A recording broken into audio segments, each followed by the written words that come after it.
Hi ನಮಸ್ತೆ. ಈ ರೀತಿ ಮೈಸೂರು ಬೋಂಡ ಯಾವ ರೀತಿ ಮಾಡೋದು ಅಂತ ಸಿಂಪಲ್ಲಾಗಿ ನಾನು ಹೇಳ್ಕೊಂಡು ಕೊಡ್ತಾಯಿದ್ದೀನಿ. ಮೊದಲು ಮೊಸರು ತೊಗೊಬೇಕು, ಗಟ್ಟಿ ಮೊಸರು. ಈ ರೀತಿ ಸಿಹಿ ಆಗಿರೋ ಮೊಸರನ್ನ ನಾವು ತೊಗೊಬೇಕು. ಒಂದು ಪ್ಯಾಕೆಟ್ಟೇ ತೊಗೊಳ್ಳಿ ಸಾಕು. ಈ ರೀತಿ ಗಟ್ಟಿ ಮೊಸರನ್ನ ಬಿಟ್ಕೊಳ್ಳಿ ಒಂದು ಬೌಲಿಗೆ. ನೋಡ್ತಾ ಇದ್ದೀರಲ್ಲ, ಈ ರೀತಿ ಹಾಕ್ಕೊಳ್ಳಿ. ಅದಾದಮೇಲೆ ಮೈದಾ ಹಿಟ್ಟು ನಾನು ತೊಗೋತಾ ಇದ್ದೀನಿ. ಈ ರೀತಿ ನಿಮ್ಗೆ ಎಷ್ಟು ಬೇಕೋ ಅಷ್ಟು ನೋಡಿಕೊಂಡು ಮಾಡ್ಕೊಳ್ಳಿ. ನಾನಿಲ್ಲಿ 2 ಬೌಲ್ ಆಗುವಷ್ಟು ಮೈದಾ ಹಿಟ್ಟನ್ನು ಹಾಕೋತಾ ಇದ್ದೀನಿ. ನೋಡ್ತಿರ್ಬೋದು, ನಾವು ಎಷ್ಟು ಮೊಸರು ತೊಗೊಂಡಿದ್ದೀವೋ ಅಷ್ಟೇ ಅದನ್ನು ಹಾಕ್ಕೋಬೇಕು. ಅದಾದಮೇಲೆ ಅಕ್ಕಿ ಹಿಟ್ಟನ್ನ ಸ್ವಲ್ಪ ಹಾಕ್ಕೋತಾ ಇದ್ದೀನಿ. ಹಾಕ್ಕೊಳ್ಳೇಬೇಕಂದ್ರೆ ತುಂಬ ಚೆನ್ನಾಗಿರುತ್ತೆ ಅಕ್ಕಿ ಹಿಟ್ಟು ಹಾಕ್ಕೊಳ್ಳೋದ್ರಿಂದ, ಅದಕ್ಕೋಸ್ಕರ ಹಾಕ್ಕೋತಾ ಇದ್ದೀನಿ. ಒಂದು ಸ್ವಲ್ಪ ಸೋಡಾ ಹಾಕ್ಕೊಳ್ಳಿ. ಸೋಡಾ ಹಾಕ್ಕೊಳ್ಳೋದ್ರಿಂದ ತುಂಬ ಗರಿ ಗರಿಯಾಗಿ ಬರುತ್ತೆ. ಅದಾದಮೇಲೆ ನಾನು ರುಚಿಗೆ ತಕ್ಕಷ್ಟು ಉಪ್ಪನ್ನು ಹಾಕ್ಕೋತಾ ಇದ್ದೀನಿ. ಇಲ್ಲಿ ನೋಡ್ತಿರ್ಬೋದು. ಇದೆಲ್ಲ ಆದಮೇಲೆ ನಾನು ಸ್ವಲ್ಪ ಮಿಕ್ಸ್ ಮಾಡ್ಕೋತಾ ಇದ್ದೀನಿ ನೀಟಾಗೆ. ಈ ರೀತಿ ಮಿಕ್ಸ್ ಮಾಡ್ಕೋಬೇಕು. ನೀವು ತುಂಬ ಸಿಂಪಲ್ಲಾಗಿ ಮನೆಯಲ್ಲೇ ಮೈಸೂರು ಬೋಂಡನ ಮಾಡ್ಕೋಬೋದು. ತುಂಬ ಕ್ರಿಸ್ಪಿಯಾಗಿರುತ್ತೆ. ಆ್ಯಂಡ್ ಮಾರ್ನಿಂಗ್ ಬ್ರೇಕ್ಫಾಸ್ಟಿಗೆ ನೆಂಚ್ಕೊಳ್ಳೋಕ್ಕೂ ಆಗುತ್ತೆ. ಈವ್ನಿಂಗ್ ಕಾಫಿ ಟೀ ಜೊತೆ ನಾವು ನೆಂಚ್ಕೋಬೋದು. ಆ್ಯಂಡ್ ಸ್ನ್ಯಾಕ್ಸ್ ಥರನೂ ಸಹ ನಾವು ಇದನ್ನು ತಿನ್ಕೋಬೋದು. ನೋಡ್ತಾ ಇದ್ದೀರಾ, ಒಂದು ಸತಿ ಮಾಡ್ಕೊಂಡು ತಿಂದರೆ ನೀವು ಇದನ್ನೇ ಮಾಡ್ಕೋತೀರಾ, ಅಷ್ಟು ತುಂಬ ಚೆನ್ನಾಗಾಗುತ್ತೆ ಇದು ಮೈಸೂರು ಬೋಂಡ. ಆ್ಯಂಡ್ ನೋಡ್ಬೋದು, ಏನೂ ಕಷ್ಟ ಅಂತ ಅಂದ್ಕೊಳ್ಳೋಕೆ ಹೋಗ್ಬಿಡಿ. ಸಿಂಪಲ್ಲಾಗಿ ಮನೆಯಲ್ಲೇ 10 ನಿಮಿಷದಲ್ಲಿ ನಾವು ಮಾಡ್ಕೋಬೋದು ಇದನ್ನು. ನೋಡ್ತಿರ್ಬೋದು, ಈ ರೀತಿ ಇಟ್ಟು ಕಲಸಿದ ತಕ್ಷಣವೇ ಸ್ವಲ್ಪ ಇದಾಗುತ್ತೆ. ಮೊಸರು ಎಲ್ಲ ಬಿಟ್ಕೋಬೇಕಲ್ಲ ಅದರೊಳಗಡೆ, ಅದಕ್ಕೋಸ್ಕರ ಈ ರೀತಿ. ಅದಾದಮೇಲೆ ನಾನು ಒಂದು ಸ್ವಲ್ಪ ಇದನ್ನು ಹಾಕ್ಕೊತೀನಿ, ಜೀರಿಗೆನ. ಈ ರೀತಿ ಮುಂಚೆನೇ ಹಾಕ್ಕೋಬೋದು, ಒಬ್ಬೊಬ್ರು ಲಾಸ್ಟಲ್ಲಿ ಹಾಕ್ಕೋತಾರೆ. ನಾನು ಫಸ್ಟೇ ಹಾಕ್ಕೋತಾ ಇದ್ದೀನಿ. ಈ ರೀತಿ ಹಾಕ್ಕೊಂಡು ಸ್ವಲ್ಪ ನೀರು ಮಿಕ್ಸ್ ಮಾಡ್ಕೊತೀನಿ. ಜಾಸ್ತಿ ನೀರು ಹಾಕ್ಕೊಳ್ಳೋಕೆ ಹೋಗಬೇಡಿ. ನಾನು ಇಲ್ಲೊಂದು 4 ಸ್ಪೂನ್ ಆಗೋಷ್ಟು ನೀರು ಹಾಕ್ಕೊತಾ ಇದ್ದೀನಿ. ಮೊಸರು ಹಾಕ್ಕೋಬೋದು ಅಂದರೆ ಮೊಸರನ್ನ ಆ್ಯಡ್ ಮಾಡ್ಕೋಬೋದು. ನಾನಿಲ್ಲಿ ನೀರು ಯೂಸ್ ಮಾಡ್ಕೋತಾ ಇದ್ದೀನಿ. ಈ ರೀತಿ ನೀಟಾಗಿ ಒಂದು ಹದವಾಗಿ ಚೆನ್ನಾಗಿ ಕಲಿಸ್ಕೋಬೇಕು. ಕಲಿಸೋದ್ರಲ್ಲೇ ಟೇಸ್ಟ್ ಬರೋದು ನಮಗೆ. ನೀಟಾಗಿ ಹೇಗೆ ಕಲಿಸ್ಕೋತೀವೋ ಅಷ್ಟು ಚೆನ್ನಾಗಿ ನಾವು ಹಾಕ್ಕೋಬೋದು ಬೋಂಡಾನ.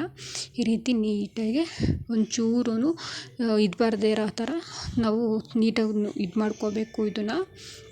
ಆ್ಯಂಡ್ ಗೈಸ್, ಯಾರೆಲ್ಲ ನನ್ನ ಚಾನಲ್ ನೋಡ್ತಾ ಇದ್ದೀರೋ ಅವರೆಲ್ಲ ಈ ಕೂಡಲೇ ಸಬ್ಸ್ಕ್ರೈಬ್ ಮಾಡ್ಕೊಳ್ಳಿ. ಆ್ಯಂಡ್ ಸಬ್ಸ್ಕ್ರೈಬ್ ಮಾಡ್ಕೊಂಡಿರೋರಿಗೆಲ್ಲ ನನ್ನ ಕಡೆಯಿಂದ ತುಂಬ thank you so much. And ಈ ವಿಡಿಯೋ ನಿಮಗೆ ಇಷ್ಟ ಆಗುತ್ತೆ ಅಂತ ನಾನು ತಿಳ್ಕೊತಾ ಇದ್ದೀನಿ. ಆ್ಯಂಡ್ ಒಳ್ಳೊಳ್ಳೆ ರೆಸಿಪಿ ಸಹ ನಾವು ಮಾಡಿ ನನ್ನ ಚಾನಲಿಂದ ನಾನು ಹಾಕ್ತೀನಿ. ಆ್ಯಂಡ್ ದಯವಿಟ್ಟು ಸಬ್ಸ್ಕ್ರೈಬ್ ಮಾಡ್ಕೊಳ್ಳೋದು ಮಾತ್ರ ಮರಿಬೇಡಿ. ನೋಡ್ತಾ ಇದ್ದೀರಲ್ಲ, ಈ ರೀತಿ ನೀಟಾಗಿ ಒಂದು ಹದವಾಗಿ ನಾವು ಕಲಿಸ್ಕೋಬೇಕು. ಆ್ಯಂಡ್ ಏನಂದರೆ ನಾವು ಕಲಿಸ್ಕೊಳ್ಳೋದ್ರಿಂದನೇ ಇದು ಮೈದಾ ಹಿಟ್ಟಾಗಿರೋದ್ರಿಂದ ಅಷ್ಟೊಂದು ಇದಾಗೋಲ್ಲ. ಸ್ವಲ್ಪನೇ ಇದು ಮಾಡ್ಕೋಬೇಕು, ಇದು ಮಾಡ್ಕೊತಾ ಇರಬೇಕು. ಒಂದೇ ಸತಿ ಇದಾಗ್ಬಿಡಲ್ಲ, ಚಪಾತಿ ಹಿಟ್ಟಿನ ಥರ ಎಲ್ಲ. ಈ ರೀತಿ ಮಾಡ್ಕೋಬೇಕು. ನೋಡ್ತಾ ಇದ್ದೀರಲ್ಲ, ಅದಕ್ಕೆ ನಾನು ಲೈವಾಗಿ ತೋರಿಸ್ತಾ ಇದ್ದೀನಿ. ಒಂಚೂರು ಎಲ್ಲೂ ಸ್ಕಿಪ್ ಮಾಡ್ದಂಗೆ ಕಲಿಸ್ತಾ ಇರೋದನ್ನ. ಬೇರೆ ವೀಡಿಯೋಗಳನ್ನ ನೀವು ನೋಡ್ಬೋದು, ಜಸ್ಟ್ ಕಲಿಸಿ ತೋರಿಸ್ತಿರ್ತಾರೆ. ಆ ರೀತಿ ನಾನು ಮಾಡ್ತಿಲ್ಲ, ಲೈವಾಗಿ ಒಂದೇ ಸತಿನೇ ಯಾವ ರೀತಿ ಬರುತ್ತೆ, ಯಾವ ರೀತಿ ಬಿಟ್ಕೊಳ್ಳುತ್ತೆ ಅಂತ ನಾನು ತೋರಿಸ್ತಾ ಇದ್ದೀನಿ. ನೋಡ್ಬೋದು, ಈ ರೀತಿ ಆಯಿತು. ಬಟ್ ಇನ್ನೂ ಕಂಪ್ಲೀಟ್ ಆಗಿಲ್ಲ, ನಾನು ತೋರಿಸ್ತೀನಿ ಯಾವ ರೀತಿ ಆಗುತ್ತೆ ಅಂತ. ನೀವು ನೋಡ್ಬೋದು, ನಾನಿಲ್ಲಿ 1-2 ಸ್ಪೂನ್ ಆಗೋಷ್ಟು ಎಣ್ಣೆ, ಅಡುಗೆ ಎಣ್ಣೆ ಯಾವ್ದು ಯೂಸ್ ಮಾಡ್ತೀವೋ ನಾವು ಅದನ್ನು ಹಾಕ್ಕೋಬೋದು.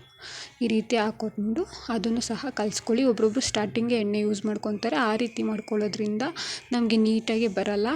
ಬಟ್ ಲಾಸ್ಟಲ್ಲಿ ಈ ಥರ ಹಾಕ್ಕೊಳ್ಳೋದ್ರಿಂದ ಅದೊಂದು ಹದವಾಗಿ ಬರುತ್ತೆ, ಒಂದು ನೀಟಾಗೆ.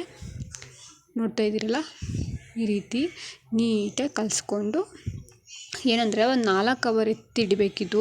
ನಾವು ಹಾಗೆ ಮಾಡ್ಕೊಂಡು ತಿನ್ನಬೇಕು ಅಂದರೆ ಅಟ್ಲೀಸ್ಟ್ 30 ಮಿನಿಟ್ಸ್ ಆದರೂ ಬಿಡಬೇಕು. ಇಲ್ಲಾಂದರೆ ಓವರ್ ನೈಟು ನಾವು ಕಲಸಿ ಬಿಟ್ಟಿರಬೇಕು. ಅದು ಮಾರ್ನಿಂಗ್ ಮಾಡ್ಕೋಬೋದು. ಆ್ಯಂಡ್ ನಾವು ಸಂಜೆ ಮಾಡ್ಕೋಬೇಕು ಅಂದರೆ ಮಾರ್ನಿಂಗ್ ಈ ರೀತಿ ಬಿಡಬೇಕು. ಈ ರೀತಿ ನಾವು ಅರ್ಜೆಂಟಿಗೆ ಮಾಡ್ಕೋಬೇಕು ಅಂದರೆ 30 ಮಿನಿಟ್ಸ್ ಬೇಕು. ನಾನು ಇದನ್ನು ಒಂದು 4 ಅವರು ಇಟ್ಟಿದೆ ಮಾಡಿ.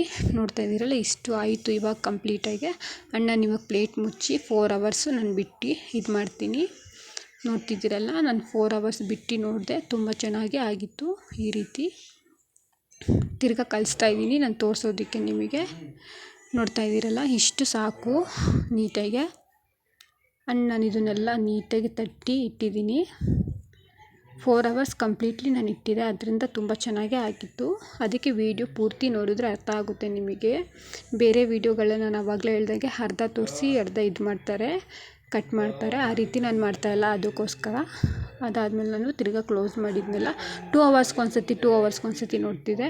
ಆ್ಯಂಡ್ ಇವಾಗ ಕಂಪ್ಲೀಟ್ಲಿ ರೆಡಿ ಆಗಿತ್ತು. ಅದಕ್ಕೆ ನಾನು ಶುಂಠಿ, ಆಮೇಲೆ ಇದು ಮೆಣಸಿನ್ಕಾಯಿ, ಆಮೇಲೆ ಮೆಣಸು ಆ್ಯಂಡ್ ಸ್ವಲ್ಪ ನಾನು ಕರ್ಬೇವಿನ ಸೊಪ್ಪು ಹಾಕ್ಕೊಳ್ಳೋಕೆ ಹೋಗಬೇಡಿ, ಹಾಕ್ಕೊಂಡ್ರೆ ಅದು ಚೆನ್ನಾಗಿರುತ್ತೆ. ಸ್ವಲ್ಪ ಇದು ಕೊತ್ತಂಬರಿ ಸೊಪ್ಪನ್ನ ಹಾಕ್ಕೊಳ್ಳಿ. ಇಷ್ಟು ಹಾಕ್ಕೊಂಡು ಖಾರ ನಿಮ್ಗೆ ಎಷ್ಟು ಬೇಕೋ ಅಷ್ಟು ನೋಡ್ಕೊಂಡು ಹಾಕ್ಕೊಳ್ಳಿ. ಇದಕ್ಕೆಲ್ಲ ಜಾಸ್ತಿ ಖಾರ ಹಾಕ್ಕೊಳ್ಳೋಕೆ ಹೋಗಬೇಡಿ. ಸಾಕು 2 ಮೆಣಸಿನ್ಕಾಯಿ ಚಿಕ್ಕ ನೀವು ಕಟ್ ಮಾಡ್ಕೊಂಡು ಹಾಕ್ಕೊಂಡ್ರೆ ಸಾಕು. ಆ್ಯಂಡ್ ಉಪ್ಪು ಟೇಸ್ಟ್ ನೋಡ್ಕೊಳ್ಳಿ, ನೀವು ಎಷ್ಟು ಬರುತ್ತೆ ಅಂತ, ಎಷ್ಟು ಉಪ್ಪು ಬರುತ್ತೆ ಅದೆಲ್ಲ ನೋಡ್ಕೊಂಡು ಹಾಕ್ಕೊಳ್ಳಿ. ಇಷ್ಟು ನೀಟಾಗಿ ತಿರ್ಗಾ ಒಂದು ಹದವಾಗಿ ಕಟ್ಕೊಬೇಕು. ಈ ರೀತಿ ನೀಟಾಗೆ ಮಿಕ್ಸ್ ಮಾಡ್ಕೊಳ್ಳಿ. ಅಂದರೆ ನಾವು ಕಲಿಸೋದ್ರಲ್ಲಿ ಇರೋದು ಅದು. ಆ್ಯಂಡ್ ತೆಳ್ಳಗಾಯಿತು ಅನಿಸಿದ್ರೆ ನಿಮಗೆ ಮಾಡೋಕ್ಕೆ ಮುಂಚೆನೇ ನೀವು ಸ್ವಲ್ಪ ಮೈದಾ ಹಿಟ್ಟನ್ನ ಹಾಕ್ಕೋಬೇಕು. ಆ್ಯಂಡ್ ಅಕ್ಕಿ ಹಿಟ್ಟನ್ನ ಸ್ವಲ್ಪ ಹಾಕ್ಕೊಬಿಡ್ರಿ, ಅಷ್ಟೇ ಸಾಕು. ಆಯಿತಾ? ಈ ರೀತಿ ಮಾಡ್ಕೊಂಡು ಆ್ಯಂಡ್ ನಾನು ನೋಡ್ತಾಯಿದ್ದೀನಿ ಯಾವ ಸೈಜಿಗೆ ಹಾಕಬೇಕು ಅಂತ ಇದರಲ್ಲಿ ಇಲ್ಲೇ ತೋರಿಸ್ತಾಯಿದ್ದೀನಿ ನೋಡಿ. ನಿಮ್ಗೆ ಯಾವ ಸೈಜ್ ಬೇಕೋ ಆ ಸೈಜ್ ಮಾಡ್ಕೊಬೋದು. ಈ ರೀತಿ ಮಾಡ್ಕೊಂಡು ಹಾಕ್ಕೊಳ್ಳಿ, ಆಯಿತಾ? ಈ ರೀತಿ ಹಾಕ್ಕೊತಾ ಇರಿ. ಆ್ಯಂಡ್ ಏನಂದರೆ ಇಲ್ಲೇ ನಾನು ಅದಕ್ಕೆ ಎಕ್ಸಾಂಪಲ್ ನಾನು ನಿಮಗೆ ತೋರಿಸಿದ್ದು ಈ ರೀತಿ ಹಾಕ್ಕೊಬೇಕು ಅಂತ. ಈ ರೀತಿ ಆದಮೇಲೆ ಎಣ್ಣೆ ಚೆನ್ನಾಗಿ ಕಾಯಕ್ಕೆ ಇಟ್ಟಿರಬೇಕು.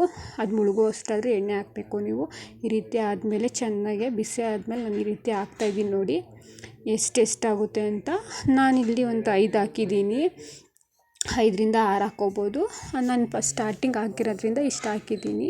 ಆ್ಯಂಡ್ ಏನಂದರೆ ಸೀದೋಗ್ಬಿಡುತ್ತೆ, ಲೋ ಫ್ಲೇಮಲ್ಲೇ ಮಾಡ್ಕೊಳ್ಳಿ. ಆ್ಯಂಡ್ ನೋಡ್ತಾ ಇದ್ದೀರಲ್ಲ, ಈ ರೀತಿ ನಾನು ನೀಟಾಗಿ ತೋರಿಸ್ತಾಯಿದ್ದೀನಿ. ಒಬ್ಬೊಬ್ಬರು ಹಾಕಿದ್ದನ್ನ ಅದು ಮತ್ತು ತಿರುಗಿಸೋದನ್ನೆಲ್ಲ ತೋರ್ಸೋಕ್ಕೆ ಹೋಗಲ್ಲ. ಚೆನ್ನಾಗಿ ಬಂದಿರುತ್ತೆ ಅಂತ ನಾನು ಲೈವಾಗೆ ತೋರಿಸ್ತಾಯಿದ್ದೀನಿ. ನೋಡ್ಬೋದು ನೀವು ಎಷ್ಟು ಚೆನ್ನಾಗಿ ಕ್ರಿಸ್ಪಿಯಾಗಿ ಕಾಣ್ತಾ ಇದೆ ಅಂತ. ಈ ರೀತಿ ತುಂಬ ಸಿಂಪಲ್ಲಾಗೆ ನಾವು ಮನೆಯಲ್ಲೇ ಕ್ವಿಕ್ಕಾಗಿ ಮಾಡ್ಕೋಬೋದು 10 ಮಿನಿಟ್ಸಲ್ಲೆಲ್ಲ. ಆದರೆ ನೆನೆಯೋಕ್ಕದೆ 4 ಅವರ್ಸ್ಗೆ, ಅದೊಂದು ರಿಸ್ಕ್ ಅಷ್ಟೇ. ಆ್ಯಂಡ್ ನೋಡ್ಬೋದು ಈ ರೀತಿ ನೀಟಾಗೆ ಮಾಡ್ಕೋಬೋದು. ಆ್ಯಂಡ್ ಈ ರೀತಿ ತೋರಿಸ್ತೀನಿ ನಾನು ನಿಮಗೆ ಲೈವಲ್ಲೇ. ಒಂದು 10 ಮಿನಿಟ್ಸ್ ಬೇಡ, ಒಂದು 5 to 6 ಮಿನಿಟ್ಸು ನೀಟಾಗಿ ಎಣ್ಣೆಲಿ ಕಾಯಿಸಿ, ಆಯಿತಾ? ಈ ರೀತಿ. ಆ್ಯಂಡ್ ಒಂದೊಂದು ಚೆನ್ನಾಗಿ ಬರುತ್ತೆ, ಒಂದೊಂದು ಸೈಜ್ ಕಮ್ಮಿ ಬರುತ್ತೆ. ಅದು ನಾವು ನೀಟಾಗಿ ನೋಡ್ಕೊಂಡು ಹಾಕ್ಕೋಬೇಕು. ಆ್ಯಂಡ್ ನಾನು ಸ್ಮಾಲಾಗಿ ಮಾಡ್ಕೊಂಡಿದ್ದೀನಿ ಫಸ್ಟ್ ಸ್ಟಾರ್ಟಿಂಗು ತೋರಿಸೋದಕ್ಕೆ ವೀಡಿಯೋಗೋಸ್ಕರ. ಈ ರೀತಿ ಆದಮೇಲೆ ಬ್ರೌನ್ ಸ್ವಲ್ಪ ಕಲರ್ ಚೇಂಜ್ ಆಗೋವರೆಗೂ ಈ ರೀತಿ ಮಾಡ್ಕೊಳ್ಳಿ ಅಷ್ಟೇ. ನೋಡ್ತಾ ಇರ್ಬೋದು ಈ ರೀತಿ. ಇಷ್ಟು ಟರ್ನ್ ಆದರೆ ಸಾಕು ಕಲರು. ನಾನು ತೋರಿಸ್ತಾಯಿದ್ದೀನಿ ನೋಡಿ ಎಷ್ಟು ಚೆನ್ನಾಗಾಗಿದೆ, ನೀವೇ ನೋಡ್ಬೋದು ತುಂಬ ಚೆನ್ನಾಗಿ ಬಂದಿದೆ. ಅದಕ್ಕೆ ನಾನು ನಿಮಗೆ ಫುಲ್ ವೀಡಿಯೋ ಮಾಡಿ ತೋರಿಸ್ತಾ ಇರೋದು. ಇನ್ನೂ ತುಂಬ ಮಾಡ್ಕೊಂಡಿದ್ದೀನಿ, ಜಸ್ಟ್ ಪ್ಲೇಟಲ್ಲಿ ಇಕ್ಕಿ ನಿಮಗೆ ತೋರಿಸ್ತಾಯಿದ್ದೀನಿ. ಆ್ಯಂಡ್ ನನ್ನ ಒಳಗಡೆ ಯಾವ ರೀತಿ ಬೆಂದಿದೆ ಅಂತಲೂ ಸಹ ನಾನು ತೋರಿಸ್ತಾಯಿದ್ದೀನಿ. ನೋಡ್ಬೋದು ಈ ರೀತಿ ನೋಡಿ. ನಾನು ಇವಾಗ ತೋರಿಸ್ತೀನಿ ಎಷ್ಟು ಚೆನ್ನಾಗಿ ಆಗಿದೆ ಅಂತ. Thank you friends. And subscribe ಮಾಡ್ಕೊಳ್ಳೋದು ಮಾತ್ರ ಮರಿಬೇಡಿ, ದಯವಿಟ್ಟು ಸಬ್ಸ್ಕ್ರೈಬ್ ಮಾಡ್ಕೊಳ್ಳಿ. ಆ್ಯಂಡ್ ವಿಡಿಯೋ ಅರ್ಥ ಆಗಲಿಲ್ಲ ಅಂದರೆ ಇನ್ನೊಂದು ಸರ್ತಿ ನೋಡಿ, ಅರ್ಥ ಆಗುತ್ತೆ. ನೋಡಿ ಎಷ್ಟು ಚೆನ್ನಾಗಾಗಿದೆ ಅಂತ, ತುಂಬ ಚೆನ್ನಾಗಿ ಬಂದಿತ್ತು. ಆ್ಯಂಡ್ ಯಾರೆಲ್ಲ ವಿಡಿಯೋ ನೋಡ್ತಿದ್ದೀರೋ ಅವರೆಲ್ಲ ಥ್ಯಾಂಕ್ ಯು ಸೋ ಮಚ್.